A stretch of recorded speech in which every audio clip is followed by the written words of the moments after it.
Welcome back to a news bulletin. We start from Afghanistan, where the government has released 100 Taliban prisoners under the peace deal signed between the United States and the Taliban in Doha. Spokesman for the Afghan National Security Council, Javed Faisal, has confirmed the development in a statement. This comes a day after the Taliban threatened to walk out of talks with the Afghan authorities, accusing them of needlessly wasting time. Kabul claimed that the Taliban want 15 top commanders to be released. However, Faisal said the 15 commanders are not among the released prisoners. Under the Doha agreement, the two sides are required to release almost 6,000 prisoners in total. The release of prisoners is pivotal to kickstarting intra-Afghan talks aimed at ending the decades-long war in the country. The United Kingdom has reported 828 new fatalities in the last 24 hours, pushing the country's death toll to nearly 6,500. There are now over 55,000 COVID-19 cases in the country. More than 1.4 million people have been infected worldwide, with almost 83,000 deaths. The Chinese city of Wuhan, where the coronavirus first emerged, has ended its months-long lockdown. This comes after the country reported no deaths for 24 hours, the first time since it began publishing figures in December. But outside China, the situation is far bleaker. Spain has announced 757 deaths in a single day, bringing the total to over 14,500. The United Kingdom is also struggling with the pandemic, as Prime Minister Boris Johnson remains in intensive care for the third consecutive day. In Germany, infections have passed the 100,000 mark, with over 2,000 deaths. Meanwhile, the US has recorded the most COVID-19 related deaths in a single day, with over 1,800 fatalities. This brings the total number of deaths in the country to nearly 13,000. The US now has more than 3,908 confirmed cases, the highest in the world. The WHO has urged countries to double down in their fight against the virus. EU finance ministers have failed to agree on a bailout plan to help member states hard hit by the coronavirus outbreak. 16 hours of discussions failed after Italy refused to abandon its plea for corona bonds to share the burden. The finance ministers are expected to agree on a €500 billion program to cushion economic slump and finance recovery from the pandemic.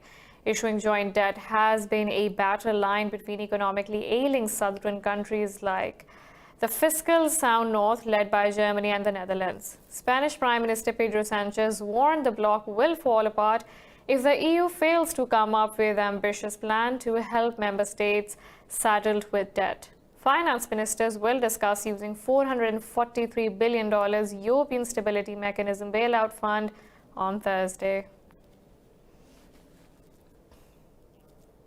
Pakistan's Prime Minister Imran Khan has announced the launch of a relief program to help poor families in the wake of the COVID-19 outbreak. Speaking to journalists in Islamabad, Khan said around $860 million will be dispersed among over 12 million impoverished families. The Prime Minister went on to say that social distancing is vital to curtail the spread of the disease. He warned that public gatherings can aggravate the situation and people must follow government's instructions. There are nearly 4,100 infections in Pakistan, with 58 deaths and 467 recoveries.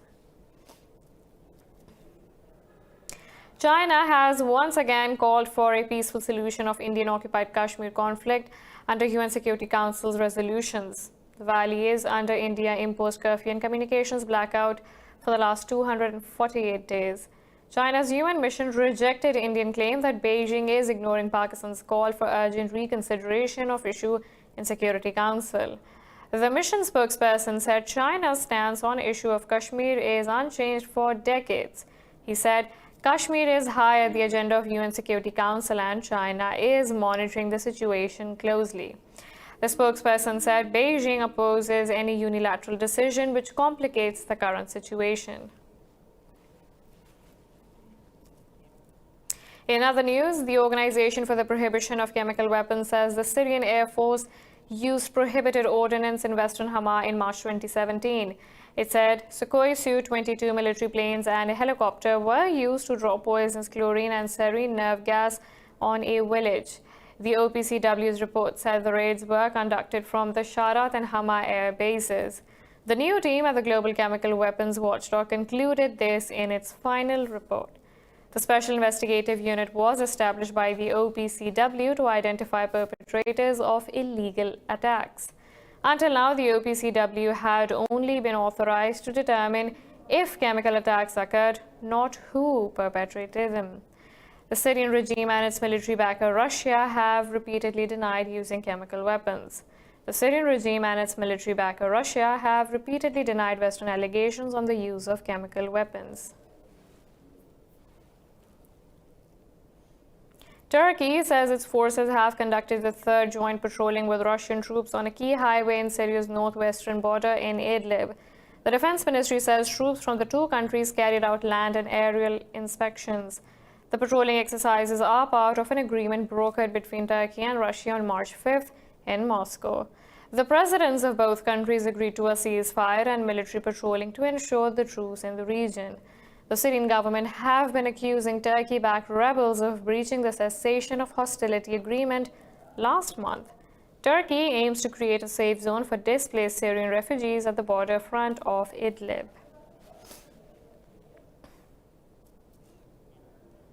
In Turkey, 5 people have been killed after an improvised explosive device went off on a road near the southeastern town of Kolp. The regional governor's office said the deceased were forestry workers traveling to work. It blamed the attack on Kurdish rebels who have waged a decades-old insurgency in the mainly Kurdish-populated region. But there was no immediate claim of responsibility. The conflict has killed tens of thousands of people since it started in 1984. The group, known as the PKK, is considered a terror organization by Turkey, the United States, and the European Union. Meanwhile, Turkish jets neutralized 2 PKK terrorists as part of a counter-terrorism operation in northern Iraq.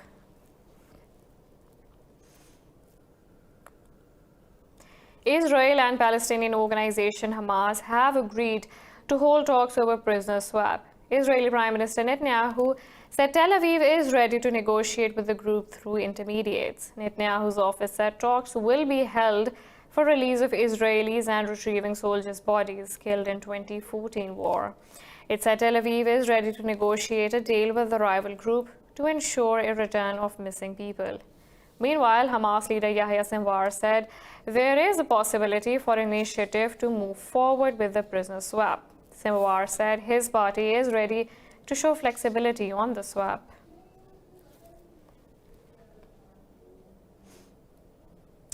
Palestine has rejected Israel's West Bank annexation plan, reiterating its commitment to UN resolutions. Earlier reports said Israeli Prime Minister Benjamin Netanyahu and head of Blue and White Party Benny Gantz reached an agreement on annexation. Palestine Presidential Office said it will not allow Israel to manipulate and undermine international legitimacy resolution. The office said this destructive and dangerous policy will not bring security or stability to anyone. It said Palestine will continue struggle for its land until the establishment of the independent state. It said only way to reach stability is to remain committed to international law and legitimacy resolutions. The World Health Organization has rejected US President Donald Trump's criticism, saying the body is not China-centric. This comes after Trump threatened to cut US funding for the WHO after accusing it of pro-China bias. At a virtual conference, WHO Regional Director for Europe, Hans Kluge, said the acute phase of the COVID-19 pandemic is not the time to cut funding. Senior advisor to the WHO Director General Bruce Aylward said its work with China was important to understand the virus. The US is a top donor to the Geneva-based body, which President Trump accuses of issuing bad advice during the coronavirus outbreak.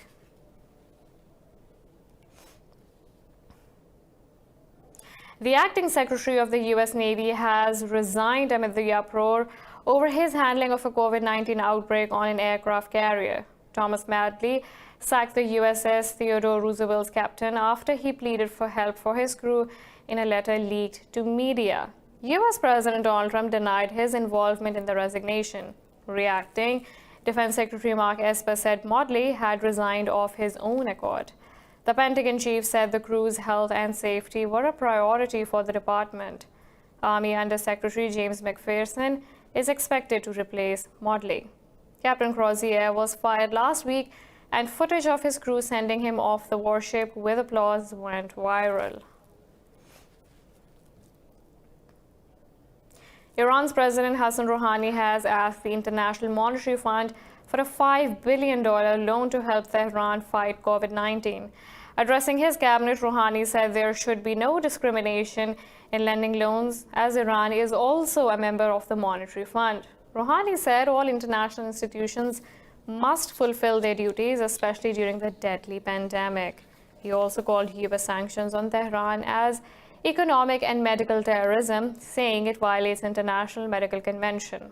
Discussing domestic situation, Rouhani said the government will provide economic assistance to the families across the country.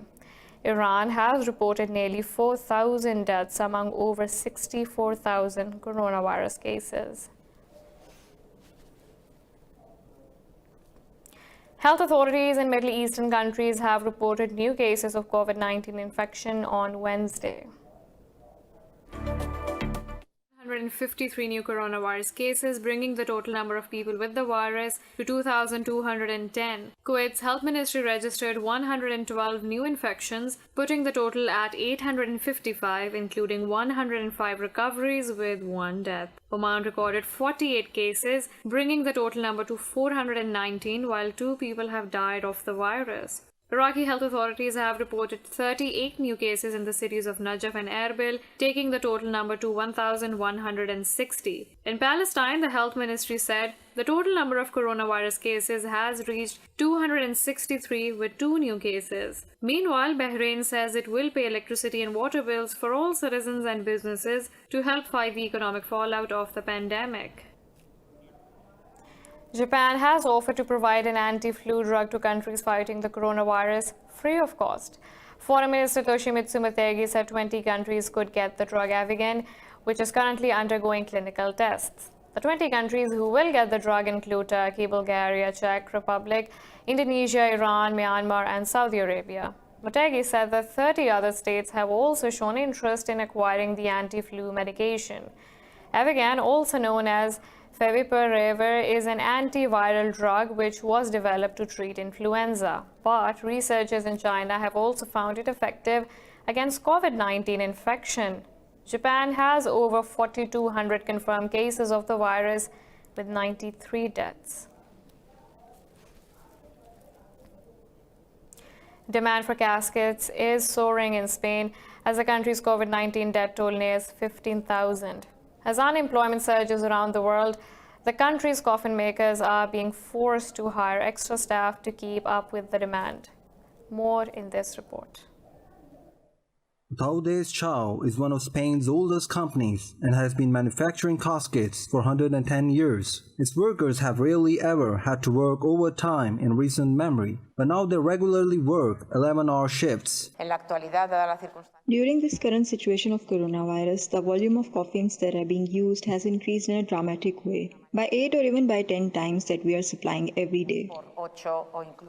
Throughout its history, Indus Special's coffins have been known for their traditionally Catholic look, but with the company now mostly catering to mass orders, it has had to remove all religious symbols from its caskets. The deceased from infectious process have to be in a sealed bag, and then this sealed bag is placed in the coffin. This way the dead person is manipulated by funerary staff with bigger health precautions than if the person had died naturally and not from a disease. Spain's coronavirus death toll saw an uptick after 5 days on Tuesday with 743 deaths. But the country's citizens are hopeful that the worst is now behind them. Spain has the world's second highest death toll after Italy.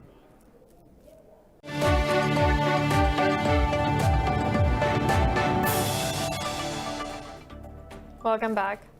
Ecuador's former president Rafael Correa has been convicted and sentenced in absentia to 8 years in prison on corruption charges. Correa was convicted along his vice president Jorge Glass and 19 other high-ranking officials and businessmen who allegedly received $8 million in bribes. The court also banned Correa from participating in politics for 25 years. Following the ruling, Correa said the sentence is a form of political persecution intended to prevent him from returning to politics. Correa ruled from 2007 to 2017, but then moved to Belgium after handing power to Lenin Moreno. The former president had expressed interest in running for office in 2021.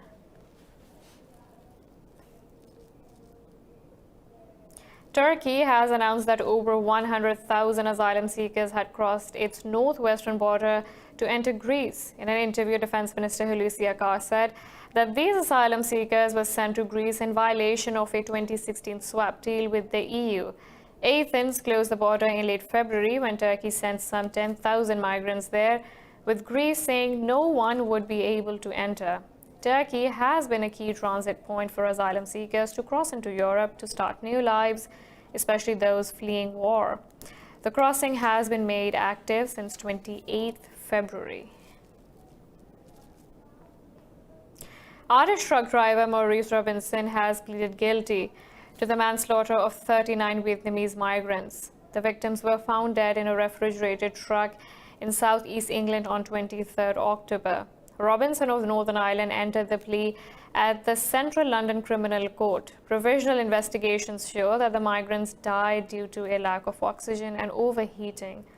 The bodies of 8 women and 31 men were found at an industrial estate in Essex.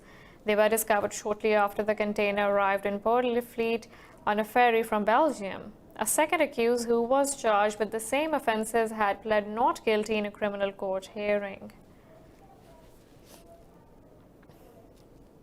In the UK, 5 boats carrying 63 migrants have been intercepted and brought to Dover after trying to cross English Channel in 4 dinghies. These boats were met by UK Border Force, and a 4th boat was intercepted by French authorities, while a 5th boat carrying 9 people was rescued and returned to France after being spotted by a cross-channel ferry at the port of Calais. UK's Home Office said all of these brought to the UK will be monitored for signs of COVID-19. Home Office said authorities on both sides of the channel were working together to stop the crossings being facilitated by criminals. It said hundreds and 10 smugglers have been convicted and imprisoned since January 2019. The UN has urged Sudan to coordinate with its organizations for aid efforts for the country's most poor people to fight COVID-19. In a joint statement, 23 UN organizations called on Khartoum to facilitate the provision of humanitarian assistance in the country. UN resident and humanitarian coordinator for Sudan, Gui Yupson, said if not properly coordinated, aid delivery may be delayed. The statement said over 9 million people require humanitarian aid across Sudan this year. UN Secretary General Antonio Guterres has suspended rotation and deployments of peacekeeping units until June 30th due to the coronavirus outbreak. UN's chief spokesman Stefan Dujarric said the bloc seeks to ensure COVID-19 free status of incoming personnel. He said the UN wants to mitigate the risk of peacekeepers from being a contagion vector and maintain operational capabilities. He said limited exceptions will be considered to continue to deliver on the mandate in emergency circumstances on the basis of strict conditions. Anti-malaria drug hydroxychloroquine continues to be a subject of debate weeks after the US President Donald Trump touted it as a COVID-19 treatment. However, medical experts say there is no conclusive evidence of the efficacy of the drug. Regardless, doctors around the world have continued prescribing it for the coronavirus patients. This report has details. With experts warning a vaccine to the COVID-19 could still be 18 months away, much of the world has turned its hope towards hydroxychloroquine, an anti-malarial drug that has been in use since the 1950s. This happened after US President Donald Trump claimed the drug could move mountains in the fight against the virus last month. Since then, the US Food and Drug Administration has also approved it for use against COVID-19 infection. Hydroxychloroquine and the Z-Pack, I think, is a combination, probably is looking very, very good, and it's going to be distributed. We have 10,000 units going, and it'll be distributed tomorrow. But the experts warn the US government's commitment to the drug is premature. Director of the National Institute of Allergy and Infectious Diseases, Dr. Anthony Fauci, has stressed more research is needed before the drug's effectiveness can be proven. He warns the US can't use hope as a strategy against the pandemic. There are those who lean to the point of giving hope and saying, give that person the option of having access to that drug. And then you have the other group, which is my job as a scientist, to say my job is to ultimately prove, without a doubt, that a drug is not only safe, but that it actually works.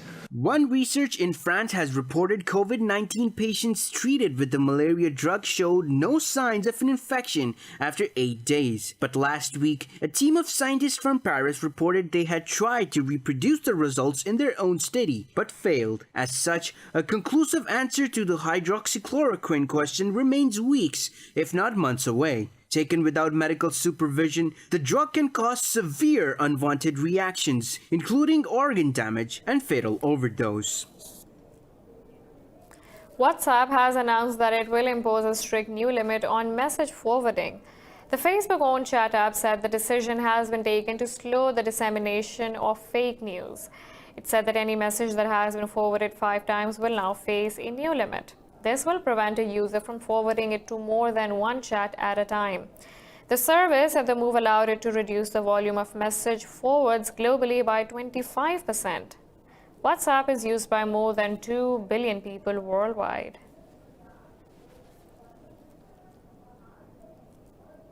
As the COVID-19 pandemic continues, virtual gatherings have quickly replaced regular social interactions for many people around the world.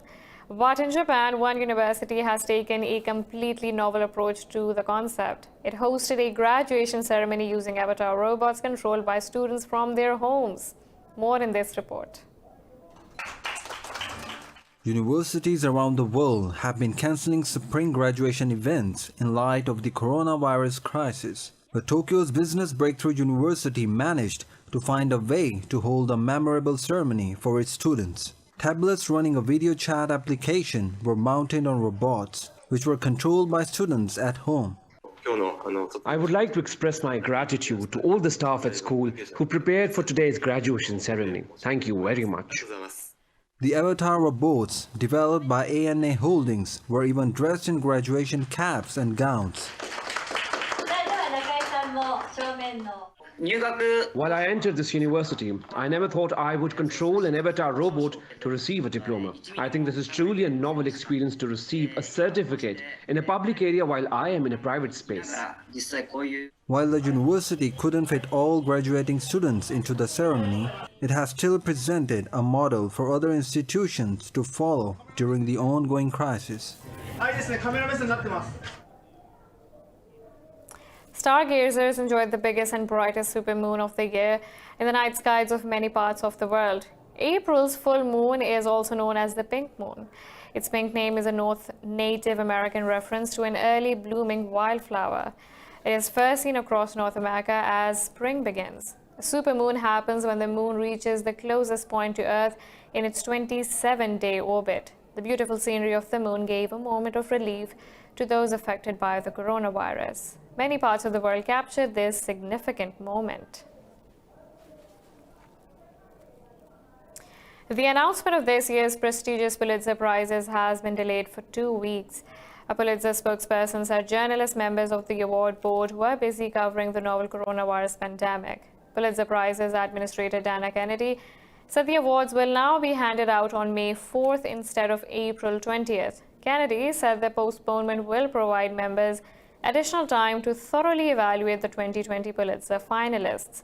The Pulitzers are the most prestigious awards given in American journalism, while other categories include drama, books, and music. A powerful tropical cyclone has battered the South Pacific island nation of Fiji, destroying buildings and causing injuries in capital Suva. The cyclone also left a trail of destruction in the Solomon Islands and Vanuatu. Category 5 Cyclone Harold passed over Fiji's south, leveling homes and snapping communications links. Fiji's National Disaster Management Office said there are no immediate reports of deaths. Fijian Prime Minister Frank has urged people to stay indoors unless told to evacuate. The cyclone is expected to make its way to Tonga within days.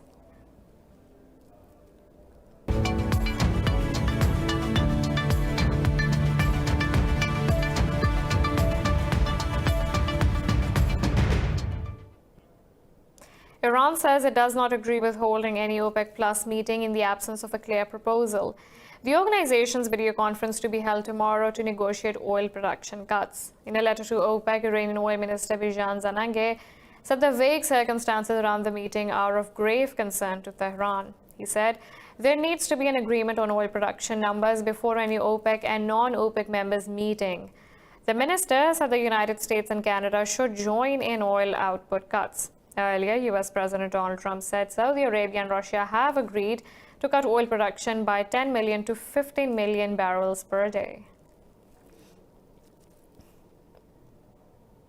Wall Street stocks have risen amid hopes that the U.S. could start to turn a corner on the coronavirus outbreak in the near future. Pressured by the coronavirus outbreak, the stocks led the way higher. The shares of Carnival, Norwegian Cruise Line, and Royal Caribbean advanced by over 2%. Major bourses also landed in positive territory. The stocks of United and Delta Airlines traded fractionally higher. European stock markets have retreated after a two-day rally as optimism over an imminent recovery from coronavirus has started to fade. CAC 40 in Paris is trading over 1.5% lower. London's FTSE 100 has also lost over 1.5%. Insurance stocks Aviva fell by over 8%, while retailer Tesco stocks dips 4%. Frankfurt DAX is trading about 1% lower. In Asia, Nikkei 2 to 5 bucks the trend, closing over 2% on stimulus announcement. Hong Kong's Hang Seng and Seoul's Kospi lost ground. Shanghai Composite traded fractionally lower. Meanwhile, international benchmark Brent crude oil prices have surged over 0.5% higher, shedding early gains. UK's chief negotiator David Frost says post-Brexit trade talks are continuing with the EU in difficult times amid coronavirus pandemic. In a tweet, Frost said he and his EU counterpart Michel Barnier will decide a timetable for further discussions in April and May. He said the UK will share further legal texts with the European Commission shortly. Earlier, Cabinet Office Minister Michel Gove said the structure of negotiations was likely to change to reflect the current situation. He said both sides are exploring alternative ways to continue discussions and will be guided by scientific advice. Britain wants to reach a free trade agreement with EU by the end of this year, but formal negotiations have been postponed due to the pandemic.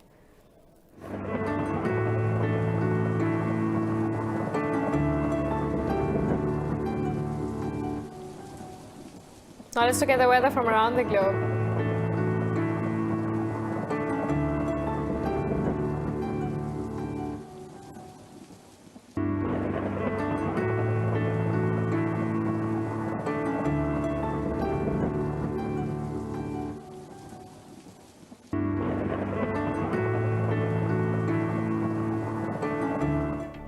This is all for now. For the latest updates, you can follow us on social media at indus.news.